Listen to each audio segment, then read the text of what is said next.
Assalamualaikum, this is Learn Biology with Vase and we are here with our new lecture that is air passageway. Air passageway basically air की movement का रास्ता है जिससे air lungs तक पहुंचती है और फिर वापस लंग्स से बॉडी से बाहर निकाल दी जाती है, यानी कि लंग्स तक पहुंचेगी, वहाँ वो ऑक्सीजन को अनलोड करेगी और वहाँ से कार्बन डाइऑक्साइड को रीलोड करके बॉडी से बाहर निकाल देगी। और ये सारा कुछ जो है ये ट्यूब्स के थ्रू हो रहा होता है, कुछ पार्ट्स के थ्रू हो रहा है। उस सारे के सारे पैसेज को हम एयर पैसेजवे का नाम देते हैं, यानी कि जिन बॉडी पार्ट्स से होती हुई एयर हमारे लंग्स तक जाती है और फिर वापस आती है, इन सारे पार्ट्स को कलेक्टिवली हम नाम देते हैं एयर पैसेजवे का। कौन कौन से पार्ट्स हैं? सबसे पहला nostrils, nasal cavity, pharynx, larynx, trachea, bronchi, bronchioles और एल्व्यूलाई। एयर इन्हीं पार्ट्स के थ्रू एल्व्यूलाई तक पहुंचती है, वहाँ वो ऑक्सीजन अनलोड करेगी और कार्बन डाइऑक्साइड को लोड करेगी और इन्हीं पार्ट्स को होते हुए, इन्हीं पार्ट्स से होते हुए वापस टूवर्ड्स मूव करेगी नॉस्ट्रिल्स की तरफ या माउथ की तरफ, ओरल कैविटी की तरफ, जहाँ पे उसे एक्सहेल करके बॉडी से बाहर निकाल दिया जाएगा। सबसे पहले हम बात करते हैं नॉस्ट्रिल्स की और नेजल कैविटी की। नेजल कैविटी की अगर हम बात करें तो नेजल कैविटी आपके पास नॉस्ट्रिल्स और फेरिंग्स के दरमियान का रास्ता है। फेरिंग्स क्या है हमने पिछले चैप्टर में भी देखा, लेकिन अभी हम दोबारा देखेंगे थोड़ा सा। यहाँ पे उसका थोड़ा सा एक डिफरेंट रोल है जो हमें देखना है, ठीक है। अगर हम बात करें नेजल कैविटी की, तो नेजल कैविटी तो स्पेस का नाम है जो नॉस्ट्रिल और फेरिंग्स के दरमियान में है, या अगर मैं यूँ कहूँ कि दो नॉस्ट्रिल्स के दरमियान में है, यानी कि हमारी बॉडी में नॉस्ट्रिल्स एक्सटर्नल नॉस्ट्रिल्स हैं जो आपको बाहर वाली साइड पे नज़र आते हैं, यानी कि नॉस्ट्रिल्स ओपनिंग का नाम है। अगर आप नोज़ को देखें तो नोज़ की दो ओपनिंग्स हैं जिसके दरमियान में एक वॉल मौजूद है, ठीक है। अगर हम इन नॉस्ट्रिल्स को देखें तो ये नॉस्ट्रिल्स तो एक्सटर्नल नॉस्ट्रिल्स हैं क्योंकि ये हमें बाहर से नज़र आती हैं। इसी तरह दो इंटरनल नॉस्ट्रिल्स भी हैं, यानी कि ये जो एक्सटर्नल नॉस्ट्रिल्स हैं ये आपको जो यहाँ से नज़र आ रही हैं बाहर से, ये ट्यूब लाइक स्ट्रक्चर है जो इंटरनली भी ओपन होता है, ठीक है। उसको हम नाम देते हैं इंटरनल नॉस्ट्रिल्स का। तो basically nasal cavity in nostrils के दरमियान में स्पेस को कहते हैं। ये जो नेजल कैविटी है it consist of fine hairs, इसके अंदर छोटे छोटे हेयर्स होते हैं और म्यूकस होता है। फाइन हेयर्स डस्ट पार्टिकल्स को ट्रैप कर लेते हैं, जबकि म्यूकस जो है वो टेम्परेचर मेंटेन करने में, वार्म एयर या कोल्ड एयर के टेम्परेचर को मेंटेन करने में हेल्प करता है और साथ साथ एयर को मॉइस्चर भी करता है। अगर हम बात करें फेरिंग्स की, तो फेरिंग्स हमारे पास एक ऐसा पार्ट है which is common for both food and air. करता क्या है ये डायरेक्ट करता है फूड को टूवर्ड्स एसोफेगस और एयर को टूवर्ड्स ट्रकिया, ताकि वो विंड पाइप से होती हुई लंग्स में जा सके। इसके फ्लोर पे, यानी कि इसके एंट्रेंस के ऊपर, ट्रकिया की एंट्रेंस के ऊपर, फेरिंग्स का फ्लोर, ट्रकिया की एंट्रेंस, इन पे एक कार्टिलेज का फ्लैप मौजूद है जिसको हम नाम देते हैं एपिग्लोटस।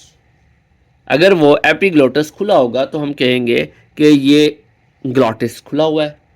ग्लॉटिस बेसिकली एक रास्ते का नाम है जो कि फेरिंग्स के फ्लोर से स्टार्ट होता है। इस ग्लोटिस को कवर करने के लिए there is a organ called epiglottis. एक फ्लैप है कार्टिलेज का बना हुआ जो प्रिवेंट करता है किसी भी फॉरेन पार्टिकल को विंड पाइप पे एंटर होने से। फिर आता है लेरिंग्स। लेरिंग्स का दूसरा नाम होता है वॉइस बॉक्स। इसको वॉइस बॉक्स क्यों कहते हैं? इसको वॉइस बॉक्स इसलिए कहते हैं because it contain two fibrous bands जो कि इसके इनर वॉल के साथ अटैच होते हैं। जैसे ही एयर इनसाइड और आउटसाइड मूव करती है तो वो इन बैंड्स को हिट करती है। इन बैंड्स के हिट करने की वजह से वाइब्रेशन प्रोड्यूस होती है। उस वाइब्रेशन को हम नाम देते हैं साउंड का। जब इस साउंड के साथ, आगे सामने बॉक्स में लिखा हुआ है उसने, जब इस वाइब्रेशन के साथ या जो साउंड प्रोड्यूस हुआ है, जब हमारे लिप्स, जॉस, चीक्स, हमारी टंग ये मिल जाती हैं या इसको डायरेक्ट करना शुरू कर देती हैं, तो ये एक स्पीच के अंदर कन्वर्ट हो जाती है। यानी कि जो मैं बोल रहा हूँ, अगर आप टंग को जो है वो कंट्रोल करके या आप टंग को हाथों से पकड़ें और बोलने की कोशिश करें तो आपकी स्पीच डिफरेंट होगी। अगर आप चीक्स के ऊपर हाथ रख के बोलने की कोशिश करें तो आपकी स्पीच डिफरेंट होगी। इसी तरह अगर आप लिप्स को कंट्रोल करके आप स्पीच करेंगे तो आपका जो स्पीच प्रोडक्शन होगी दैट इज़ इंटायरली डिफरेंट। तो इसका मतलब है ये कुछ ऑर्गन्स हैं जो स्पीच के अंदर हेल्प करते हैं, लेकिन साउंड प्रोड्यूस कौन करता है? वॉइस बॉक्स, जो कि लेयरिंग्स है। फिर हमारे पास आता है इसका fourth part, that is trachea. Trachea is 12 centimetre long, जो कि प्रोटेक्टेड है एपिग्लोटिस से, and it contain C shaped cartilage, जो मेक श्योर करती है कि जब एयर ना हो लंग्स में तो ये कोलैप्स ना हो, यानी कि एयर सारी बाहर निकल जाए। तो ऑब्वियसली बात है, आप बैलून को देखें, बैलून में से अगर एयर बाहर निकाल दी जाए तो बैलून डी शेप हो जाएगा, कोलैप्स हो जाएगा। इसी तरह ट्रैकिया में मौजूद ये सी शेप कार्टिलेज इस चीज़ को इंश्योर करता है कि जब एयर बाहर निकाली जाए तो यहाँ पे मौजूद ट्रैकिया कोलैप्स ना हो।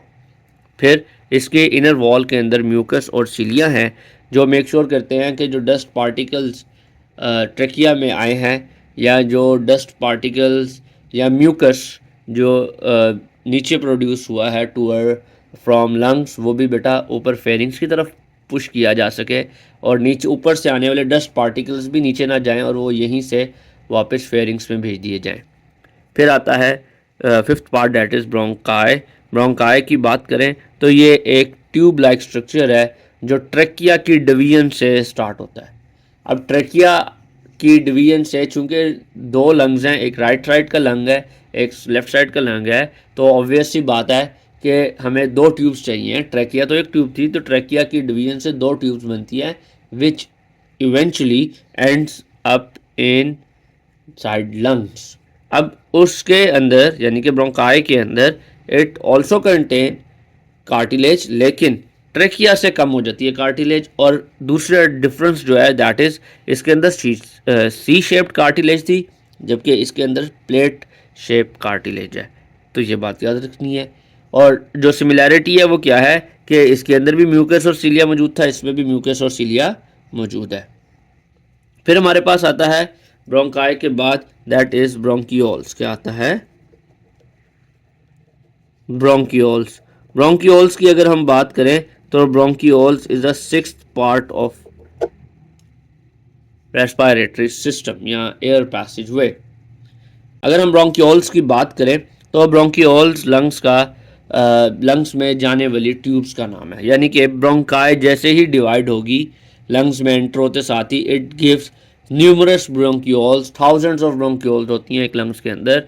जैसे कार्टिलेज ट्रैकिया से कम हुई ब्रोंकाई में, इसी तरह ब्रोंकाई से कार्टिलेज कम हो जाती है ब्रोंकियोल्स में।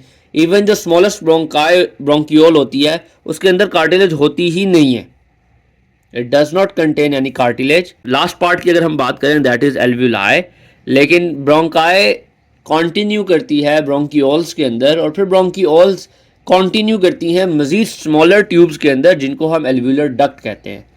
हर एल्व्यूलर डक्ट जो है it open into a pouch like structure जिसको हम एल्व्यूलाई का नाम देते हैं। ये बहुत थिन हमारे पास जो है पाउचेज हैं विच अलाउज गैशियस एक्सचेंज। ये वो एल्व्यूलाई वो स्ट्रक्चर है जहाँ पे ऑक्सीजन और कार्बन डाइऑक्साइड रिप्लेस होनी है।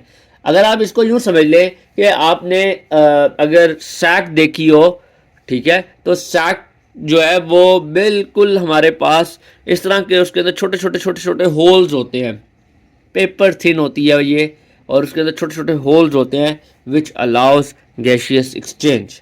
ठीक है, यानी कि यहाँ पे गैशियस एक्सचेंज ऑक्सीजन और कार्बन डाइऑक्साइड रिप्लेस होनी है। नीचे एक डायग्राम बनी हुई है, एक फ्लो चार्ट बना हुआ है, नीचे एक फ्लो चार्ट बना हुआ है। अगर आप उस फ्लो चार्ट को देखें तो नेजल कैविटी से आपने इनहेल किया एयर इनसाइड आपके एंटर हुई बॉडी के, वहाँ से फेरिंग्स, फिर लेरिंग्स, ट्रैकिया, ब्रोंकाई, ब्रोंकियोल से होती हुई एल्व्यूलाई में आई। एल्व्यूलाई में कार्बन डाइऑक्साइड और ऑक्सीजन रिप्लेस हुई और फिर वो ब्रोंकियोल्स को वापस चले गई air which contain carbon dioxide, फिर ब्रोंकाई को पास गई, फिर ट्रकिया, ट्रकिया से लेयरिंग्स, लेयरिंग से फेरिंग्स और फेरिंग से नेजल कैविटी और अल्टीमेटली बॉडी से बाहर चले गई। तो ये एक ओवरव्यू था एयर पैसेज वे का। अगर आपका कोई क्वेश्चन हो इस टॉपिक से रिलेटेड तो आप कमेंट सेक्शन में ज़रूर बताइएगा। इंशाल्लाह आपसे नेक्स्ट लेक्चर के साथ मुलाकात होगी। टेक केयर, अल्लाह हाफिज़।